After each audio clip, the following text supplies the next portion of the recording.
سر ہر جو بیماری ہے اس کا کوئی علاج ہے۔ اس بیماری کے اندر جب یہ دیکھا جاتا ہے کہ کوئی چوری کر رہا ہے یا جھوٹ بول رہا ہے یا باقی اس طرح کی چیز یا نشہ کر رہا ہے، تو فیملی تو اس کا علاج یہ نکالتی ہے کہ اس کو پھر تھوڑا سا احساس دلایا جائے شرمندہ کر کے یا ڈانٹ ڈپٹ کر کے یا مار کے یا کوئی اس طرح کی چیز۔ تو کیا اسی میں یعنی یہ سمپٹومیٹک ٹریٹمنٹ یہ والا ٹھیک ہے کہ یہ سمٹم ہے؟ فیملی چاہتی ہے کہ اس کی مرضی ہو کہ وہ نشہ چھوڑ دے، اسے مرضی بنانے کے لیے وہ اپنی طرف سے یہ کوششیں کر رہے ہوتے ہیں، کبھی گلٹ انڈیوس کرتے ہیں، کبھی تکلیف دیتے ہیں، کبھی لالچ دیتے ہیں۔ مرضی کا جہاں تک تعلق ہے، یا جسے ول پاور لوگ کہنا پسند کرتے ہیں، اس کی مدد سے آپ علاج تک جا سکتے ہیں اور اس میں دلچسپی لے سکتے ہیں۔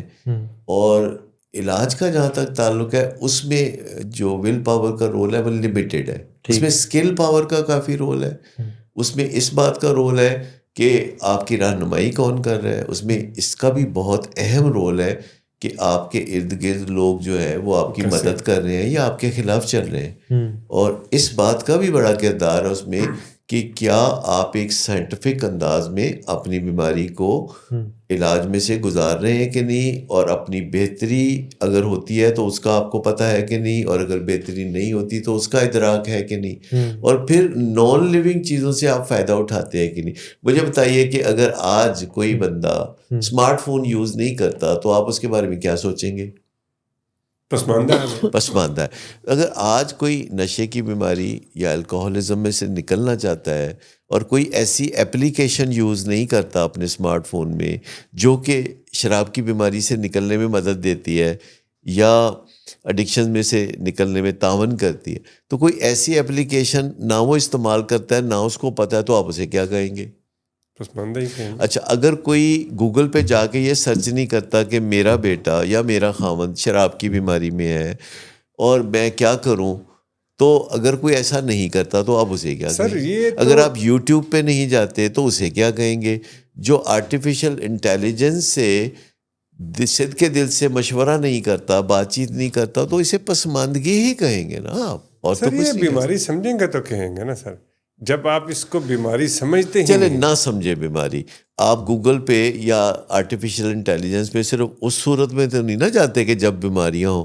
جب آپ نے حلوہ بنانا ہوتا ہے تو تب بھی تو آپ چلے ہی جاتے ہیں نا کہ حلوہ کیسے بناتے ہیں، یا آپ کو کہیں منزل پہ پہنچنا ہو تو آپ گوگل میپ سے آپ کوئی لگا کے تو رستہ ڈھونڈ ہی لیتے ہیں نا، جو آپ کو کہتے ہیں لو جی یہ آپ کی ڈیسٹینیشن ہے لیفٹ سائڈ پہ، تو آپ کو قدم قدم پہ بتایا جاتا ہے کہ اب دائیں مڑنا ہے، اب بائیں مڑنا ہے، اور اگر آپ کوئی غلط ٹرن لے لے تو آپ کو نیا روٹ بنا کے دیا۔ دراصل میں یہ بیماری جو ہے ایکچولی ایک سنگل بندے کی بیماری نہیں ہوتی، یہ فیملی ڈیزیز ہے۔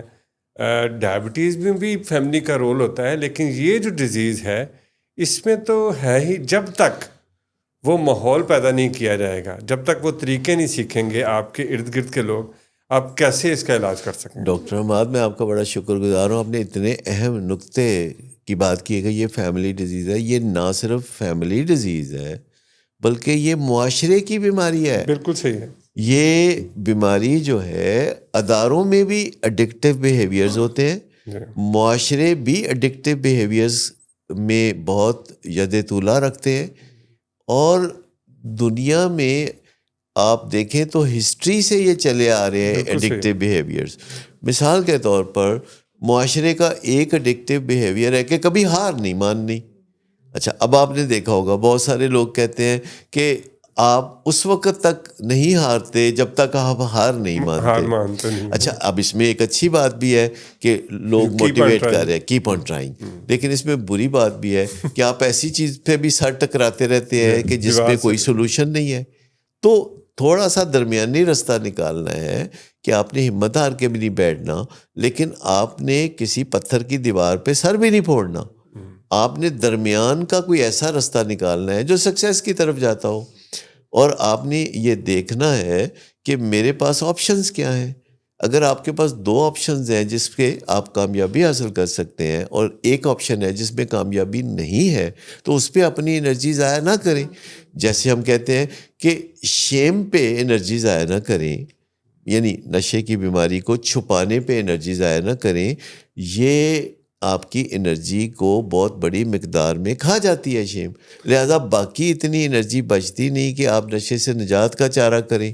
اس میں ایک اور پہلو بھی بہت غور طلب ہے کہ شیم آپ سے علاج کے بارے میں فیصلے کرانے لگتی ہے.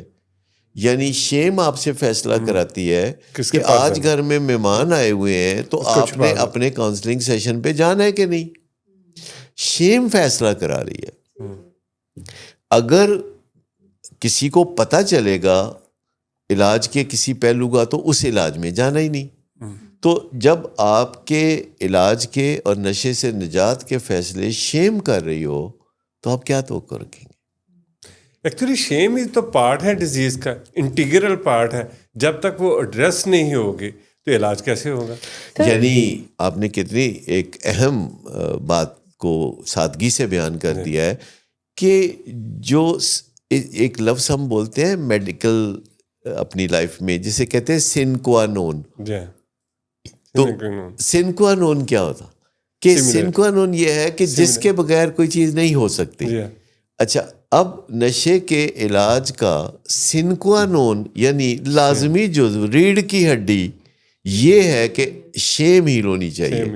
اب یہ کوئی آپشن نہیں ہے. جی بالکل، یہ کوئی آپشن نہیں ہے، یہ ٹریٹمنٹ ہے. اور اگر کوئی ڈیزیز کو پیورلی مانتا ہی وہ ہے جو کہ جس کی شیم ہیل ہوئی ہوئی ہوتی ہے. اگر کوئی فیملی چاہے علاج بھی کراتی رہے اور اگر وہ شیم ہیلنگ میں نہیں ہے تو وہ علاج سمجھ لیں کہ بیماری نہیں. اگر کسی کا بچہ ریہیب سے واپس آیا ہے اور عزیز و اقارب کو یہ بتایا گیا تھا کہ یہ بچہ جو ہے وہ کسی دوسرے ملک میں جا کے کوئی تعلیمی سرگرمیوں میں مصروف تھا یا ٹریننگ لے رہا تھا، اور وہ کہتے ہیں دیکھیں جھوٹ تو نہیں نا بولا، دوسرے ملک میں نہیں تو اس ملک میں تو ٹریننگ لے رہا تھا.